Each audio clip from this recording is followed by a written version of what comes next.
Have you ever thought about what's involved in maintaining the hundreds of miles of trails in Rocky Mountain National Park? Well, today we're going to get an inside look at what's involved, and we're also going to find out what we can expect to see on the trails in 2024. Today I'll be interviewing Doug Parker, who is head of the trail crew for Rocky Mountain National Park, and he's here today to help give us a peek behind the scenes. Doug, thanks so much for joining us today. Can you tell me a little bit about what your title is and what that means? What do you do with the Park Service? Sure. My position at the Park Service, and specifically Rocky Mountain National Park, is I'm the program supervisor for our trails program in the park. The program is nested within the facility management division of the park, and we are responsible for the maintenance and repairs of the park-wide trail system. And that's a majority of what the trail crew does. Also a part of our program is we have the park-wide sign shop. So out of Estes Park, we have a little shop that maintains all the signs you see in both the front country and the back country of the park. And then we also have our livestock program. And those are the animal packers you see on the trail. And they'll have the mules, and those are usually supporting our backcountry trail crew camps or park researchers or park search and rescue events. So those are all part of the trails program. And a new component of the program that we just added last year is we have the hazard tree crew, and they are the ones responsible for taking down all the dangerous, high-value trees, or I should say trees that are hazardous around high-value targets in the park, such as an administrative building or a trailhead or a popular trail like Bear Lake. So how big is the trail crew that you're overseeing? So in the wintertime, we have 14 permanent staff. Then in the summertime, we ramp up quite a bit, and we have up to 40 to 50 seasonal employees that work within the program.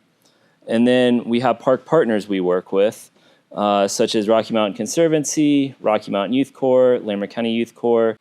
So with all that added together, in the summertime, there's 90 to 100 people supporting the Trails program in Rocky Mountain National Park. It's a short season. We have anywhere from 4 to 6 months to maintain all the park-wide trails. So we ramp up quite a bit. It's a big shift, and I can tell you, those of us that work in the wintertime, when all the seasonals show up, it's a little bit of a jolt, and that the energy levels get kicked up quite a bit coming into May. I can imagine. And so in the winter, you've got this small crew. What do you guys actually do? Are you out shoveling trails? Right. So wintertime operations are just as busy as summertime for us. For instance, right now, we're rebuilding 16 bridges. How do you rebuild the bridges when it's middle of winter? So the rebuilding of the bridges is all tied into the Trails program, in that we have a hazard tree crew. So the trees that the hazard tree crew mitigates in the front country of the park, we bring to our Trails office, we store them, and then we refabricate them into bridges that can be used in the back country of the park. So what we'll do is we'll rebuild 16 bridges this winter. We take all the measurements, all the dimensions throughout the summer. We take photos so we know we're getting the exact bridge product we want. We then build the bridge in our park shop, and then we'll bundle it up, package it, and we'll have a helicopter fly it to the bridge location in the summer. So right now, all of our work leads are super busy rebuilding bridges. On top of that, we do snow maintenance in park front country areas. We respond to downed trees on busy park trails in the winter, such as Bear Lake or Fern Lake. Our crews actually go to other parks as well and work. What is the current estimate of the amount of trail that you guys actually maintain? So right now, there's 335 miles of trails that we maintain in the park. That's a huge amount of trail to try and keep up on, especially when you're considering that the season to actually do any repairs is very short. When does it start, and when does the season finish for you guys? Well, starting around into April, we'll get out to like the Moraine Park, Aspen Glen, Horseshoe Park areas, Tuxedo Park, areas at lower elevation. And as the snow melts, we work our way up.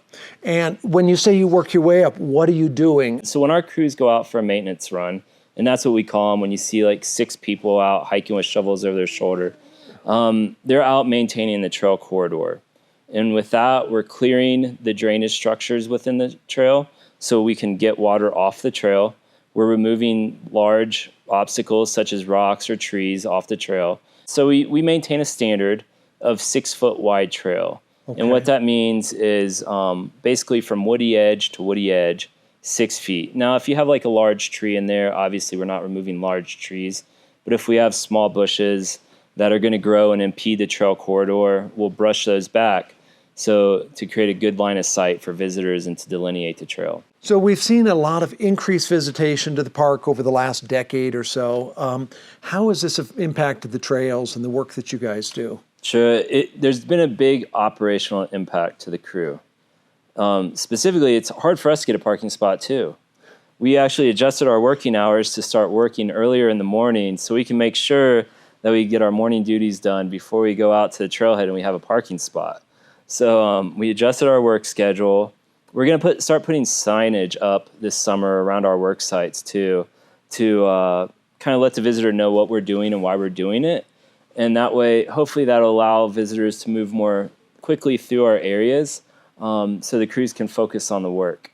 Again, operationally, it's harder to work in high visitor use areas. Of course. So the more people, the harder it is for our crews to be productive and do their jobs, like in, say, Bear Lake or Alberta Falls area. Because our crews, they're moving big, heavy things, they're rolling rocks, they're crushing rocks, and those are all hazardous to people in the area. Yeah, definitely. What about the actual impact to the trails of all the additional feet out there? Are you seeing much? I'm seeing sort of a widening of a lot of the trails.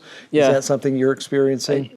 I would say areas that hold snow longer are getting more impacted with the increased amount of visitors. So, for instance, up between Dream Lake and Emerald Lake, you have areas of the trail that just sit under snow much later than other areas in the park.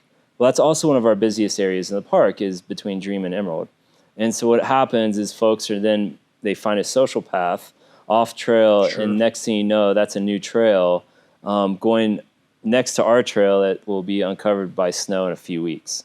So I would say social trails have been more prevalent or are more distinguishable now. And then again, just operationally, we're not able to maintain the areas that are frequently used as well as we could in the past. So part of it is on our own maintenance. It's hard for us to maintain the trail when we're surrounded by people. So I would say those areas, again, high visitor use, front country areas are the ones seeing the most impact. Yeah, definitely. I've seen like Gem Lake, it's 20, 30 feet wide at places. And yeah. you're going, whoa. Well, Gem Lake also last year was, we noticed it really quickly. We went up there, I believe, in August, and it got hit really hard last year with all the rain. And it seemed like the north part of the park last summer had some storms that other areas of the park didn't. And so Gem Lake, we're going to be working on this year. And for the upcoming years as well, you're going to see crews on the Gem Lake Trail early in the spring and later on in the fall when it's less busy. As we look towards 2024, what can we expect to see out on the trails? Well, on the west side of the park is going to be, again, a focused effort on Green Mountain. There's going to be multiple crews there, as well as Conservation Corps crews. We have the 16 bridges we're going to replace.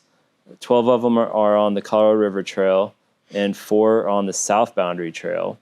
And then on the east side of the park, we have the Longs Peak Trail. We have a project going on. It's a 1-year project in between Mills Lake and Black Lake. We have our project between Ouzel and Bluebird. We have the Gem Lake Trail project. We have our hazard tree crew that's working park-wide, removing hazard trees. And then I think those are the major projects. So Doug, can we expect any trail closures during 2024? So for 2024, we still have some impacts to park resources that occurred in the 2020 East Troublesome Fire, specifically areas around Sun Valley, so along the riverside there, and then the Hay Creek drainage in the Upper Mummy Pass area. So Upper Mummy Pass and Hay Creek are pretty remote areas of the park that not too many people get to anyways. So those are areas that probably won't affect everybody, but if you're on the west side of the park on the Colorado River District, the trail along the side of the Colorado River on Sun Valley, that's going to be closed this year. And any closures on the east side of the park that you know of? No closures. Now, when we're out hiking and we come across a trail crew working, is it best to just quickly move on or stop and thank the crews that are working, or what's the best thing to do? That's a great question. Supporting the work of the trail crew from the average hiker, the everyday hiker, when you see us on the trail, say thank you. The crews always appreciate that.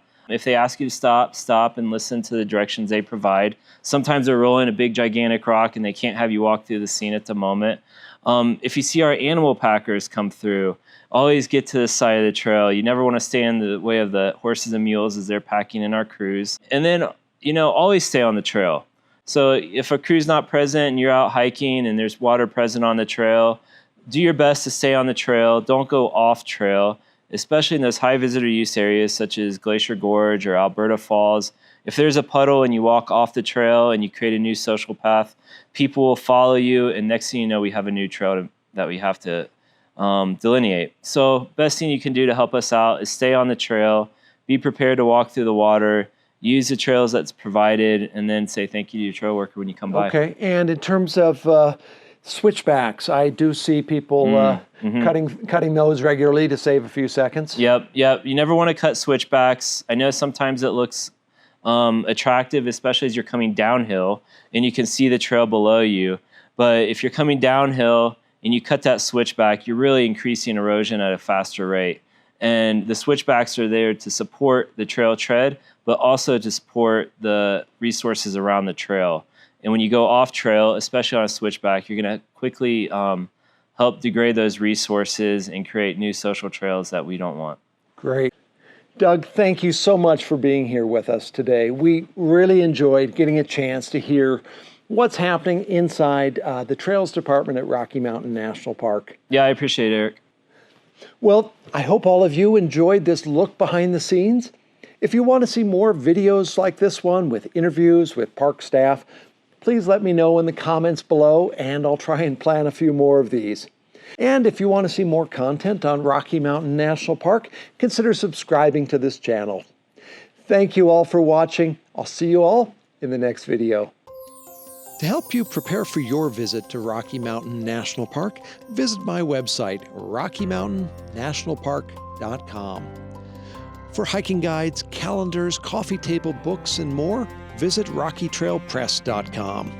And when you arrive, be sure and stop by my gallery in downtown Estes Park. It's called Images of RMNP.